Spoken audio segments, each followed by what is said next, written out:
1차 선교 여행 사명을 감당하고 있는 바울과 바나바.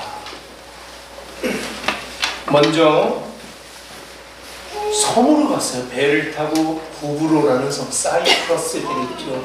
구브로라는 섬을 동쪽 끝에서 서쪽으로 쫙 관통을 하면서 지나갔던 거예요. 분명히 복음을 전하면서 만날 사람들을 만나면서 왔고, 또 본론적으로 지난번에 살펴봤듯이 서쪽 끝에서 한 마술사 무당 엘루마라는 사람을 만나고, 그 지역에 또 총독인 사람을 만납니다. 자, 이 방향성, 바다로 먼저 갔다가 섬을 관통했고요. 그리고 다시 오늘 13절부터 나오는 말씀은 육지로 올라가서 소아시아 지역을 또 저 위쪽으로 올라가고 있습니다. 곰곰이 이제 우리가 사도행전 오늘 13장부터 쭉 바울의 세계 선교 여행을 쫓아가면서 왜 하필 거기로 갈까를 신경 써야 돼요. 왜 하필 거기로 갈까? 왜 저 사람들을 만날까? 그러면서 늘 고민하는 건데, 물론 다 1차, 2차, 3차 전도 여행까지 끝났고 결론은 우리가 승리했어요. 복음이 제대로 전해졌고요. 전할 사람들에게 전했고요. 만날 사람들을 만났고요. 결국 로마까지 펼쳐졌고요. 이 복음이 보세요. 이 조선 땅까지 오지 않았습니까? 그럼 바울의 세계 선교 여행으로서 이방인으로의 사도로서의 역할을 우리가 지금 평가한다면 여러분 어떻게 평가해요? 아, 바울 그때 그렇게 하면 안 됐지. 그때 이쪽으로 가고 이런 사람을 만나야지. 그때 왜 저쪽으로 가서 저 사람을 만났어? 이러실 겁니까? 아니죠. 지금 할 말이 없어요. 우리는 바울의 선교 여행을 이제 뒤에 끝까지 펼쳐질 사도행전이 끝난 이 마당에 우리는 지켜보면서 바울의 한 걸음 한 걸음 동행했던 하나님의 통치의 방법은 뭔가, 그 원리는 뭔가를 찾아가야 되었고, 그때 거기서 그 사람 결국 만났던 거예요. 바울을 통해서 그의 발걸음 가운데 그때 거기서 그 사람을 만나게 하는 거예요. 우리도 똑같아요. 한 주간 그때 거기서 그 사람을 만나게 할 거예요. 그때 나는 누구로 서 있는가요? 복음 전파자인가? 그리스도의 제자인가? 나를 통해서 그 사람들이 뭘 올 것인가를 생각하셔야 돼요. 그때 거기서 그 사람들을 만났습니다. 저도 마찬가지죠. 지금 여기서 이때 이 사람들을 만난 거죠. 처음 목사가 되기, 신학교에서, 아니면 또 처음 목사 안수를 받을 때 나는 앞으로 어떤 곳에서 어떤 방식으로 어떤 사람들과 목회를 할까 기대했겠죠. 처음 신학교 들어갔을 때 부푼 꿈을 갖고 미래를 생각할 거 아닙니까? 언제, 어디서, 어떻게, 그때, 거기서 그 사람들이 나에게 누굴까를 기도했죠. 그런 사람들 만나게 해달라. 만나보면 서로 알아보게 해달라. 이 사람들이구나. 내가 만나 평생 함께 목양할 사람들이 이 사람들이구나. 이 사람들 위하여 나를 지금까지 이렇게 훈련시키는 주님, 배우시게 하시는 주님, 길을 인도하시는 주님, 뭐 때문이십니까? 그때 거기서 그 사람들을 만나게 하는 거죠. 만났죠? 여러분들이에요. 그래요. 참 기가 막히네. 이맘때 여기서 이 사람들을 만나게 한 거예요. 뭐라 그럴 것 같아요? 제가 속으로. 왜 이런 사람들 만나겠어요? 이래요? 바울 똑같죠? 제가 여기 개입해서 바울 왜 거기를 가가지고 그 사람들 만나가지고 그러고 있어? 저기로 가고 저 사람들 만나서 저러고 있지. 막 간섭하고 싶은 생각 있죠. 위기에 처할 때. 오늘 아침에 목사님께서 바울이 뭐래요? 얼마나 그 험한 삶을 살았는지, 이 험한 세상을 어떻게 살았는지, 각종 위험에 위험의 종합 세트를 다 겪어놨고, 인간이 겪을 수 있는 죄악의 힘든 고난을 다 겪었던 바울이 왜요? 복음 전하려고. 왜요? 중매하려고요. 이방인들과 그리스도 예수를 중매하려고. 그때 거기서 그 사람들을 찾아갔던 거죠. 이 방향성에 대해서 내가 개입할 수 없겠구나를 느껴요. 물론 다 지나서 이 책에 기록된 사도행전이지만 제가 바울의 발걸음을 간섭할 수 없구나. 바울이 만난 그 사람과의 관계를 개입할 수 없구나. 그리고 그들을 통해서 펼쳐진 복음에 대해서 내가 할 수 있는 게 없구나. 완벽한 통치가 이루어지고 있고 구별된 거룩한 통치가 있고, 그런데 그 통치를 펼쳐가는 방법이 뭐였냐면 은혜의 방법이라는 거예요. 은혜의 방법으로 어떻게 펼쳐가는지를 1차 선교 여행, 자, 이 섬에서 관통하고 만났던 그 사람들을 보시면 마술사를 만났고 유대인인데 무당짓하고 있고 사람들을 미혹하고 있는 사람이 있어요. 또한 그 살람이라는 그 동네에 총독이 있었어요. 이름이 서기오 바울.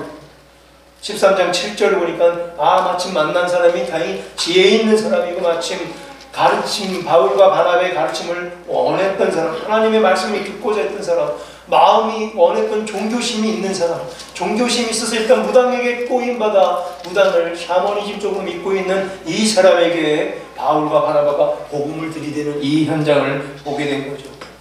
복음이 들어갈 때 누가 제일 싫어하는가를 우리가 봤어요. 사탄 마귀였어요. 한 죄인이 회개하고 뒤집어져서 하나님의 영광을 받아들이고 예수 그리스도를 영접하고 구원받게 될 때 가장 싫어하는가? 누가? 사탄 마귀가 제일 싫어. 이게 제일 싫어하는 거. 어떻게 해서든지 구원받지 못하게 발버둥치고 있기 때문에. 복음이 전파된 현장에 보니까 방해꾼이 있었죠. 마술사가 그러고 있는 거예요. 바울이 있기까지, 바나바와 이 복음을 전할 때까지 이 마을에서 그 사람은 총독까지 휩싸여서 마구잡이로 자기 뜻대로 전하고 있었던 무당 엘루마라는 사람, 마술사. 어떻게 해서든지 총독으로 하여금 복음을 받아들이지 못하게 하려고 온갖 계책을 다 꾸몄다. 이때 해성처럼 등장했던 바울의 멋진 한마디가 있었고 그의 능력이 있었죠. 이 순간부터 이제 13장부터 바울에게 모든 패턴이 다 바울을 향해 바뀌고 있는 거예요. 바울이 사역의 전면에 등장하는 장면, 하나님의 능력을 갑절로 받고 강력한 사도의 권세를 받고 바울이 선포하게 되죠. 멋지게 선포했죠. 13장 10절에서 마술사, 거짓 선지자 엘루마라는 무당에게 이렇게 선포합니다.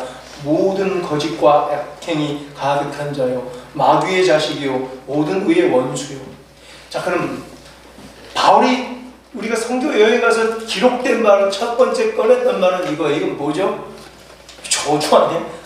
바울이 딱 가서 처음으로 만난 저 사람에게 에이, 모든 거짓과 악행이 가득한 자요, 이 마귀의 자식아, 모든 이의 원수요, 이러고 있는 거예요.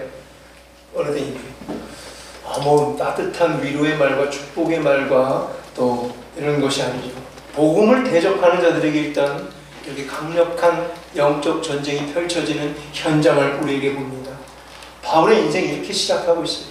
그의 선교 현장에 첫 나왔던 멘트의 말들이 이런 날들이에요. 이렇게 치열하게 오늘 첫 선교 여행의 단추가 시작되고 있어요. 모든 거짓과 악행이 가득한 자들, 마귀의 자식들, 모든 의의 원수요, 이들을 스톱시키고 하나님의 복음을 펼치기 위한 주의 길을 굽게 하기를 그치지 못하겠느냐. 사탄 마귀에게 호통치는 장면이에요. 그래서 통쾌하죠. 이 말을 통쾌합니다. 이 말을 그대로 우리도 쓰고 싶어요. 주변에 보이는 수많은 악행과 사탄 마귀의 공작과 장난질에 모든 거짓과 악행이 가득한 자여, 마귀의 자식이여, 모든 이의 원수여, 주의 길을 굽게 하기를 그만두지 못하겠느냐. 하나님께서 그냥 내버려두지 않겠다는 거예요. 주의 길을 굽히도록 놔두지 않겠다. 교회를 회방하고 장난질 치는 것을 그냥 두지 않겠다. 그래서 결국 그 총독이라는 사람은 회개했고 예수님을 영접하게 돼요. 이 사람이 이렇게 변하면 이 마을은 어떻게 될까? 곧 바울은 떠나고 말아요. 오늘 우리 13절부터 묵상했지만 바울은 이제 살라미 지역을 떠나요.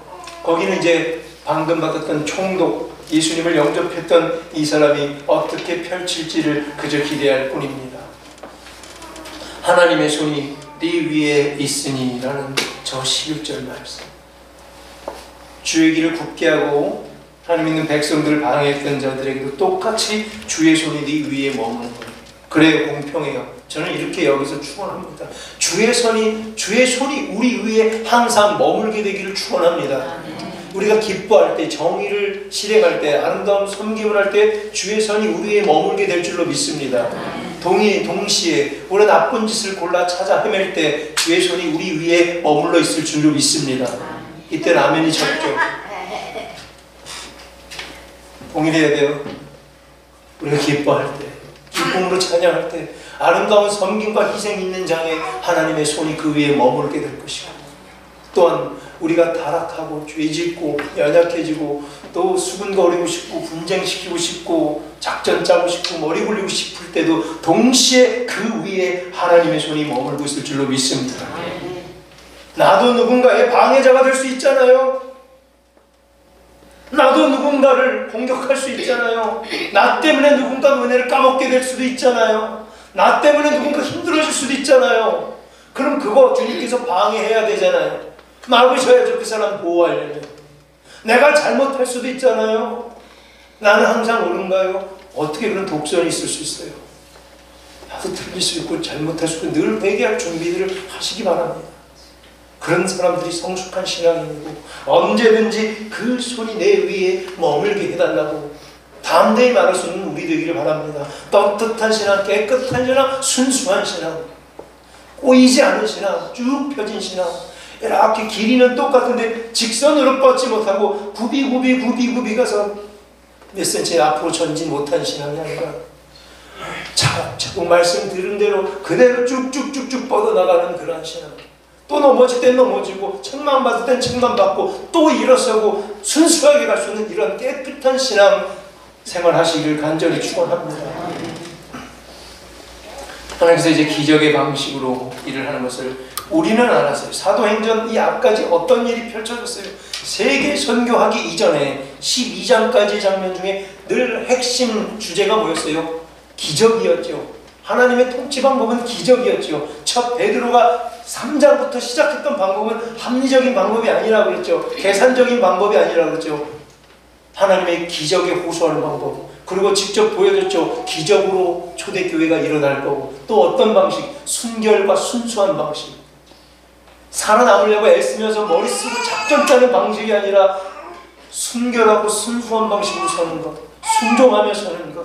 그때 기적이 임하는 방식이 사도행전의 앞부분 예루살렘 교회를 통해서 또 바울과 또 베드로가 여기저기 만났던 사람 통해서 초대교회의 방식은 그런 방식, 기적의 방식, 순수한 방식, 능력의 방식, 순종의 방식이었어요. 자, 이제 13장부터는 이방인의 사도로서 바울이 세계 선교로 복음을 전하고 있는 이 장면에서 어떻게 펼쳐질지 더 역동적으로 그런 일들이 이제 펼쳐집니다. 외부로 나갔더니 방금 첫 시작이 뭐예요? 사탄 마귀와의 전면전이에요. 사도 바울은 얼마나 이제 시작부터 이루어져요. 1차 선교의 첫 관문지의 마술사, 가짜 무당 선지자로 영적 전쟁을 하며 그의 것들을 막고 마귀의 자식들과 첫 출발로 싸우고 있는 이 장면, 끝날 때까지 얼마나 처절하게 싸울지. 바울의 인생 이 출발부터 이랬는데 어떤 일이 펼쳐집니까? 복음을 전파하는 것을 방해하는 사탄 마귀의 관계를 주의 손이 동시에 함께하고 있는 성령 충만한 현장을 바울에게 보여줬고 이제 13절부터 또 다른 장으로 인도합니다. 이제는 6지로 갑니다. 자, 13절부터 읽었는데 구부로 섬 다 끝내고 거기서 배를 타고 육지로 올라가요. 그럼 터키가 나와요. 터키의 안탈리아 이런 곳이 나와요. 밤빌리아 쪽으로 올라가서 오늘 말했던 소아시아 지역으로 올라가서 최종 지금 어디로 갔냐면 비시리아 지역에 갔고 안디옥이라는 곳이에요. 자, 헷갈리면 안 될 게 앞서서 저기 안디옥이 있어. 수리아 지역의 안디옥. 지금까지 말했던 안디옥 교회, 안디옥에 있던 안디옥이 있고요. 오늘 여기는 소아시아 지역에 있는 밤빌리아에 있는 비시리아 지역의 안디옥이에요. 안디옥은 똑같아요. 마을 동네 이름이. 우리도 광주가 두 개죠. 저기 전라도 광주요, 여기 광주요. 마찬가지 이런 식으로 동일한 이름이 있어요. 안디옥이 또 하나가 있었어요. 자, 이번엔 육지에 있는 이 안디옥으로 올라갑니다. 선교지 출발지 수리아 안디옥과 똑같은 이름인데, 자 여기 보니까 안디옥에 갔더니 회당이 있고 마침 안식일 날 14절에 보니까 안식일에 회당에 들어가 앉으니 라고 되어 있습니다. 안식일, 이날은 토요일이었을 거예요. 많은 사람들이 모여서 여전히 안식일 예배를 드리고 있었고 바울과 바나바가 거기 떡 앉아있는 거예요. 유대인으로서 떡 앉아서 같이 예배를 드리는 척하고 있는 거죠. 그 지역에서 과연 또 누구를 어떻게 만날까? 회당장이 다 성경책을 몇 군데를 읽었어요. 율법과 선지자를 읽었대요. 15절. 제 율법을 읽었다는 건 뭐죠? 항상 성경의 율법은 뭐예요? 모세오경을 말하는 거예요. 모세오경이란 토라를 율법이라고 해요. 토라, 율법을 읽었고, 또 선지자라는 느비임이라는 선지서 중에 어떤 한 부분을 회당장이 읽고 백성들에게, 형제들아 만일 백성을 서로서로 권할 말 있으면 말하거라, 마침 이래요. 그래서 자 이때부터 출발합니다. 바울이 손을 번쩍 들더니, 할 말 있어요 하고 손을 번쩍 들더니 쓱 일어나서 바울이 쭉 얘기를 합니다. 그게 오늘 우리가 길게 읽었던 41절까지 읽었던 바울의 설교, 사람들아 들으라 하면서 17절부터 41절까지 바울이 설교하고 있는 장면이에요. 우리가 소위 바울의 편지들, 고린도후서 우리가 아침에 묵상했던 것처럼 바울이 했던 많은 편지들, 바울의 설교와 같은 거죠. 근데 지금 이 장면은 실제 라이브로 전하는 바울의 설교 장면을 우리가 쭉 보고 있습니다. 이거는 바울이 고쳐 적지 못하고 그대로 생으로 설교하고 있는 이 장면이에요. 바울이 설교하고 있는 이 장면을 볼 때 얼마나 이 설교가 위대한지를 우리가 시간 볼 텐데, 회당장이 말씀 두 개를 읽었는데 모세의 율법과 선지자 중에, 그럼 질문을 합니다. 우리가 여기가 지금 어디예요? 예루살렘이에요? 아니죠. 소아시아 지역이에요. 소아시아 교회 7교회 라오디게아에부터 동쪽 북쪽으로 더 떨어진 곳에 지금 밤빌리아 비시디아 지역 안디옥이라는 곳인데요. 여긴 뭐예요? 터키예요. 이방 땅이에요. 이방 땅. 어디까지 갔었어요? 잘 보세요 여러분들. 여기까지 진출을 처음 한 거예요. 구브로 섬이라는 곳에도 처음 진출한 거고, 그 전에 예루살렘에서 멀어야 사마리아였어요. 그러다가 수리아 지역의 안디옥이라는 여기 튀어나온 거기에 선교의 출발 지역, 그 위까지 올라갔었고 했잖아요. 지금 터키라는 소아시아 지역까지 최초로 지금 가고 있는 거예요. 여기는 뭐가 있을 것 같아요? 예루살렘처럼 뭐 다 있나요? 두루마리 율법책도 있나요? 뭐가 있어요 거기요? 우리가 이 장면을 볼 때 여기는 외국이다. 터키라는 한참 예루살렘으로 떨어진 오지다. 도시긴 하지만 유대인들과 또 히브리 사람들의 정신과 지금까지 했던 이 상황과 동떨어진 거, 거기 누가 있을까? 있다면은 디아스포라, 떨어졌던 유대인들이 거기 살고 있는 거예요. 근데 마침 거기 회당이 있었고 회당장도 있었고 성경 말씀을 읽고 질문을 받는 이런 시간까지 있는 엄청난 장면이 펼쳐지고 있어요.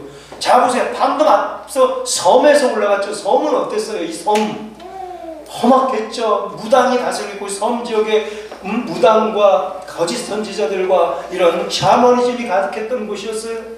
도시로 올라갔더니 이게 웬일이에요? 여기가 예루살렘인가? 예루살렘처럼 이 지역에 지금 회당이 있고 유대인들의 회당이 있고 안식일을 지키며 안식일 예배를 드리고 있는 장면이 포착된 거예요. 그리고 아니나 다를까 모세의 한 율법, 그것도 성경이 다 있겠습니까? 그 지역에 마침 있었던 모세의 율법 쭉 뭐 출애굽일지 창세기일지 민수기일지 몰라요. 그것도 어떤 몇 장일지 몰라요.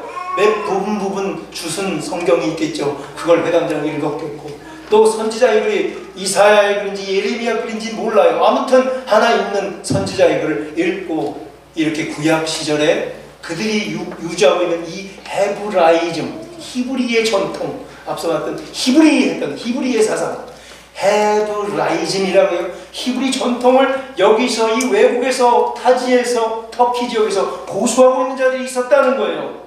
그들을 바라보고 바울이 했던 설교가 어떤 건지를 봐야 되는 거예요. 그럼 그들을 보고 바울이 아무 설교나 했을까? 무슨 말을 할까? 늘 그냥 똑같은 설교 레파토리를 전하는 것이 아니에요. 바울은 이들과 반응합니다. 방금 읽었던, 바울이 들었던, 회당장이 읽어줬던 성경 본문이 있었을 거예요. 방금 말했지 어떤지는 몰라요. 토라 중에 하나, 모세 오경 중에 하나, 그리고 예언서 중에 한 부분을 회당장이 읽고 안식일날 이들의 예배 가운데 유대교의 전통이 엄하게 묻어있는 이곳, 그러나 타지 외국 이방 땅에서 이 장면을 보고 바울이 설교를, 긴 설교를 쭉 하고 있습니다. 즉 뭘 얘기하냐면 그 지역의 독특한 상황과 그들이 처해 있는 정서적 특성을 바울이 알고 반응하면서 오늘 이 기가 막힌 설교를 하고 있는 거예요.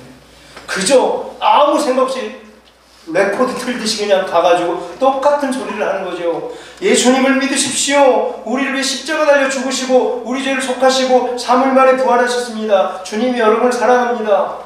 그냥 이렇게만 전한 게 아니란 얘기예요. 이렇게만 전하는 게 아니에요. 왜 이들이 여기 살고 있었으며 유대인들과 히브리 사람들이 이 외국 터키에서 왜 이렇게 회당 속에서 복음 쪽, 복쪽 성경책을 읽어가며 여기서 유대교의 전통을 이렇게까지 지키고 있는가? 이들의 종교심은 무엇인가? 이들에게 어떻게 예수 그리스도의 복음을 접근할 수 있는가? 만난 거죠, 바울은. 선교의 관점을 포착해냈어요. 그리고 그걸 이렇게 독특하게 설교하고 있는 거예요. 즉 그들이 처한 상황과 배경과 정신 세계를 이해하고 나서 쭉 긴 설교를 합니다. 자, 사도행전 13장까지 왔는데 앞선 긴 설교들 몇 개 있었죠. 먼저 베드로가 긴 설교 한 2개는 했죠. 베드로의 위대한 설교 우리가 봤죠. 그래서 사람들이 저 사람 물고기 잡는 어부가 아닌가, 저 사람이 언제 저렇게 학문적으로 박학다식했는가 놀랐던 장면도 있죠. 베드로의 멋진 설교 언제요? 오순절 베드로가 했던 멋있는 설교가 있었죠. 또 하나 스데반의 설교도 길었죠. 스데반이 돌 맞아 죽기 직전에 어디요? 사내들인 공회 앞에서 대제사장과 율법 다 있는 장면에서 스데반이 했던 설교 기억나시죠? 쫙 구약부터 쫙 읊어서 예수 그리스도까지 하면서 이 양심의 화인 받은 자들아 하면서, 그리고 자기는 돌 맞았죠. 이 엄청난 스데반의 설교도 기억날 거예요. 또 하나 베드로 설교 중에 유명한 게 고넬료 만났을 때 고넬료의 집에 가서 베드로가 쫙 설명했던 이 장면에 엄청난 설교들이 나왔죠. 지금 그리고 이어서 하는 바울의 첫 설교, 바울이 역사의 무대 앞에 드러나는 순간이에요. 기대하지 않아. 바울이 무슨 설교했을까? 지금 여러분들이, 우리는 지금 바울이 위대한 자인 걸 다 알고 있잖아요. 바울이 얼마나 위대한 사람인 걸 다 알고 있지만 지금 바울은 여기 뭐 하는 거예요? 첫 설교, 첫 무대에 등장하는 순간이에요. 앞에 거성 베드로가 멋진 기막힌 설교 2개가 있었고, 스데반이 돌 맞아 죽기 전에 했던 목숨 걸고 했던 그 아름다운 설교가 있었고, 이제 바울의 설교가 어떤지를 우리는 보고 있는 장면이에요. 그냥 읽으면 되고, 야, 바울은 지금 오늘 뭐라고 설교할까? 바울은 오늘 지금 뭐라고 얘기할까? 떨리는 마음 갖고 이 장면을 보고 있는데, 역시 바울은 앞에 어떤 사람과도 뒤처지지 않는 정말 완벽하고 최고의 설교를 오늘 마침 딱 회중의 마음과 그들의 정서적 상황과 배경과 그들의 모든 것들을 이해한 채 오늘 이렇게 설교를 하고 있는 바울을 보게 되는 거예요. 이 사람들 비시디 안디옥 큰 도시예요.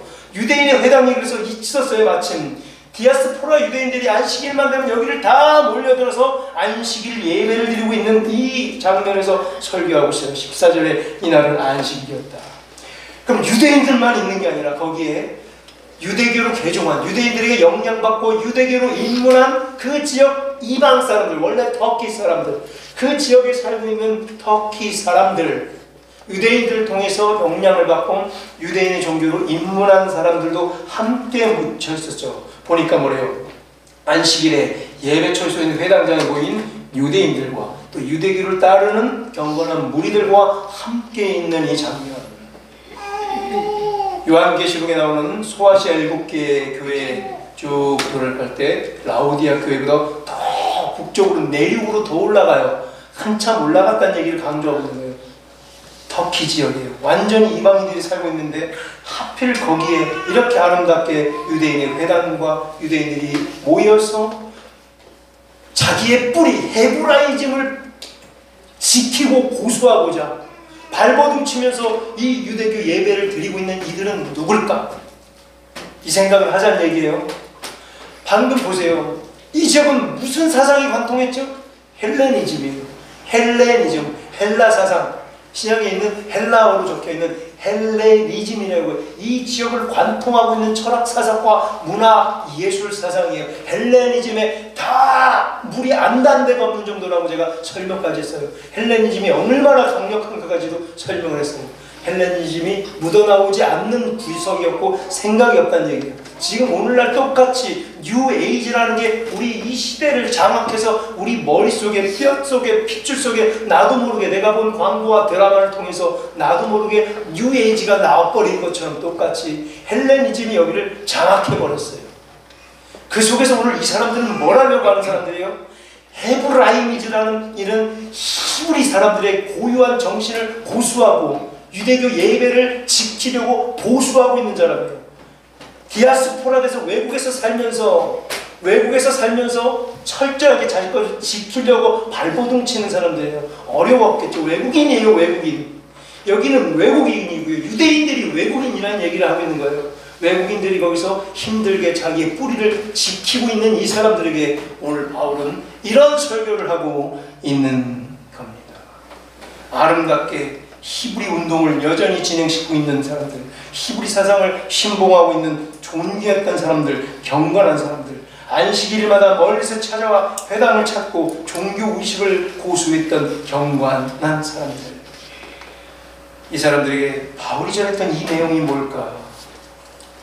헬레니즘의 헬라 사상이 가득한 외국 지역, 히브리 사람들의 전통을 고수하려고 했고, 또 법체계는 이 땅도 로마가 장악한 로맨티즘, 행정, 법률, 사상, 그 다음에 여러 정치는 또 어떤 거예요? 로마. 앞서서 다 로마였잖아요. 가나안 지역도 로마가 잡고 있었죠. 행정과 법률과 정치는 로마예요. 이들의 사상은 헬레니즘이에요. 근데 거기서 이 사람들은 뭘 하고 있는 거예요? 히브리 전통을 유지하면서 헤브라이즘을 지키고 있는 사람들. 자, 이런 사람들 앞에서 뭐라고 설교할 거예요, 그럼? 복잡한 얘기를 하는 거예요, 지금 제가. 쉽지 않다는 얘기를 하는 거예요. 행정적으로는 식민지, 로마 식민지, 정신적으로는 헬라 문화, 거기에 유대인들이 자기 것을 보수하고 있는 이 사람들 앞에서 바울이 하는 설교를 들어보란 얘기예요. 그리고 이 장면을 읽자는 얘기잖아요. 자, 이제 바울이 손을 번쩍 들고 설교 시작합니다. 바울의 설교 길어요. 지치죠. 졸릴 거 이게 길어가지고 설교가. 네. 근데 제가 이걸 쫙 압축해서 일단 먼저 그럼 바울이 누구죠? 이것도 알아야 돼요. 왜 하필 바울을 썼을까부터 저는 이게 장면이 다 꿰져요. 깜짝깜짝 놀라고 이 통치가 뭔가, 하나님이 바울을 통해 이 설교를 하는 이유가 뭔가. 그럼 바울은 누구예요? 바울만이 여기서 이들에게 설교할 수 있을지 않을까, 저는 이 생각까지 해요. 바나바는 안 될 것 같기도 해요. 이건 꼭 바울이 설교를 해요. 바울이 누구예요? 로마 시민권자죠. 맞아요? 바울 로마 시민권자죠. 로마 행정과 로마 교육과 로마 법률 따라 배워왔고 차곡차곡 로마에서 1인자로 자라왔던 사람이에요. 로마인이에요. 로마 시민권자예요. 행정적으로 완벽한 로마 사람. 아무도 못 건드려요. 로마 행정과 정치와 법률에 능통한 자. 그 다음에 바울은 또 누구예요? 정통 히브리 사람이죠. 정통 헤브라이즘의 신봉자죠. 헤브라이즘의 신봉자인 바울. 누구래요? 히브리 사람 중에 히브리인이라고 그러죠. 바울은 또 누구예요? 사내들인 공의의 출신이죠. 공의의 출신이에요. 사내들인 출신. 또 바리새인의 아들이에요. 바울은 대단한 거죠. 또 동시에 딱 배경음악이 좀 깔려보세요. 동시에 누구 핸드폰인지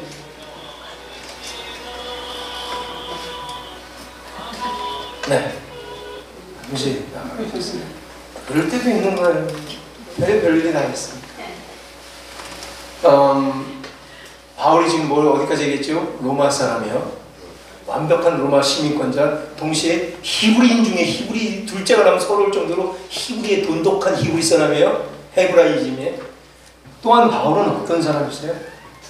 헬라 사상을 완전히 섭렵한 자, 헬레니즘에 대해 풍부한 교양을 다 쌓고 있는 자예요.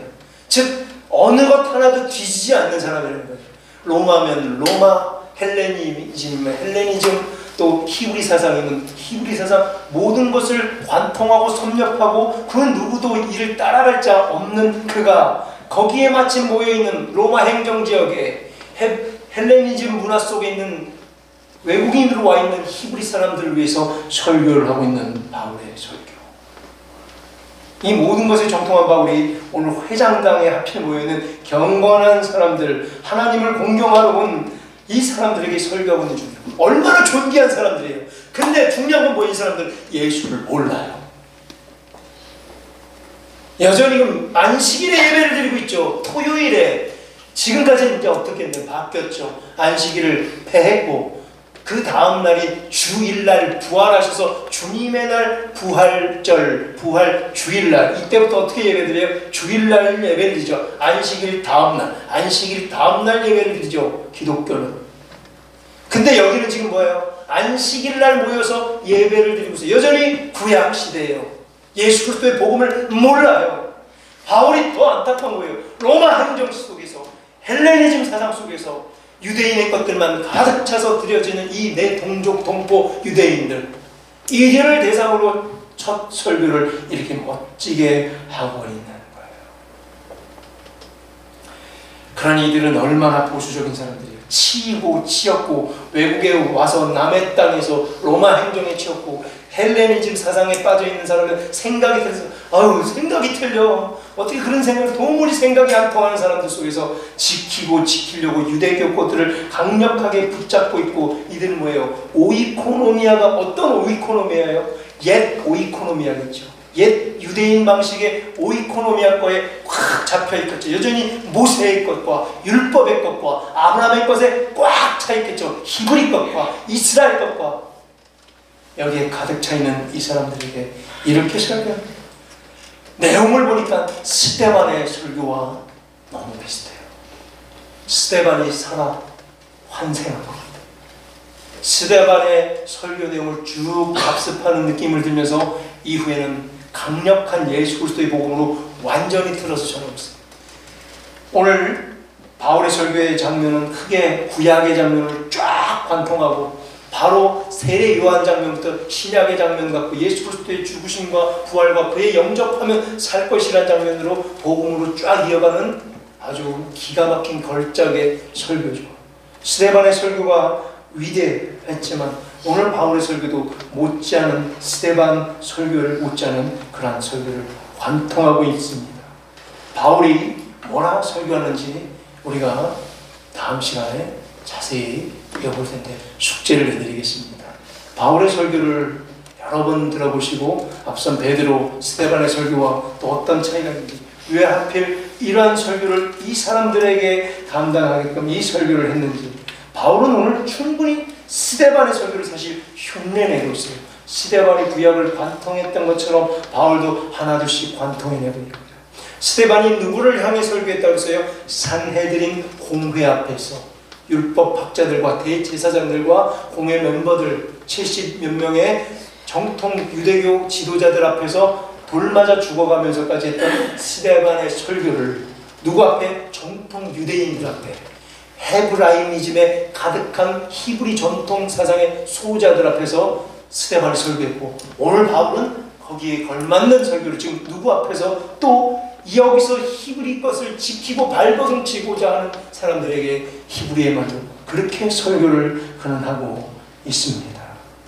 이제 오늘 결론을 맺고, 결론은 저 끝에 예수 그리스도를 믿으라, 그를 믿어야 산다는 것을 도무지 너희가 믿지 못할 것인데 한번 믿어봐라. 율법으로 의롭다지 마음을 얻지 못하고 오직 예수 그리스도의 이 죄사함을 통해서 구원받을 수 있다는 이 마지막 장면에 호소를 하는 스데반이 돌맞아 죽기 전에 호소하는 그 장면을 연상하며 바울은 오늘 설교합니다. 설교의 큰 틀은 거룩한 하나님의 통치를 설명합니다.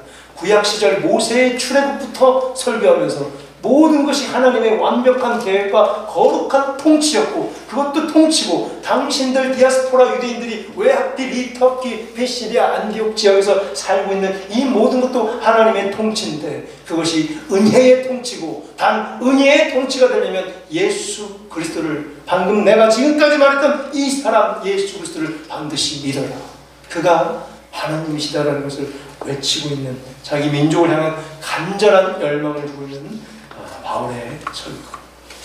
우리 이 장면을 갖고 한 주간 살아갈 때 우리 앞에 누가 놓여 있는가를 보십시다. 내 앞에 하필 그때에 그 사람 거기에 있을 것입니다. 나랑 무슨 상관이 있고 무슨 관계가 있는지를 한번 찾아내십시다. 그는 뭘 갖고 고민하는지, 로마의 행정에 빠져 있는지, 외국에 와 있어 슬픔을 겪고 있는 외국인인지, 헬레니즘 사상에 적응 못하고 있는 우리 동포 유대인인지, 우리도 똑같은 그 사람들을 만나게 될 것입니다. 생각이 각각 다 틀리고, 이 세 가지 로마와 헬라와 히브리 사상의 이 세 가지 혼동된 상황 속에서 누군가는 이걸 붙잡을 것이고, 누군가는 저걸 붙잡을 것이고, 누군가는 이걸 붙잡아서 다 틀릴 거예요. 해결하는 방식도 다 틀릴 거예요. 하나의 중점 사상을 두고, 누구는 행정적인 로마 것을 들고 설 것이고, 누구는 헬레니즘에 영향받은 헬라 사상을 들고 설 것이고, 누구는 우리는 원래 이랬어 히브리 것을 여전히 고수하며 설 것이고, 누가 맞을 거예요? 뭐가 맞죠? 그럼 여기는 어떤 통치로 다스려야 맞는 거죠? 그럼 부성교회는 제가 이맘때 여기서 만난 여러분들은 어떤 것을 하나님의 통치가 일어나고 어떤 하나님의 오이코노미아가 우리를 다스리도록 기도하는 게 맞을까요? 뭘까요? 이것을 다 섭렵할 수 있는 것이 무엇일까? 오직 예수 그리스도 한 분을 갖고 바울은 설명해요. 이 모든 것들을 관통할, 다 이해할 하나의 공통 요소, 예수 그리스도를 붙잡으십시오. 저도 마찬가지입니다. 누구 편을 들어야 돼요? 어떤 이는 개화가 돼서 헬레니즘을 주장해요. 누군가는. 어떤 이는 여전히 이 교회 오랜 세월을 뼈를 묻었던 그 전통과 우수가 아쉬워서 오래된 전통을 고수해요. 옛 올드 오이코노미아.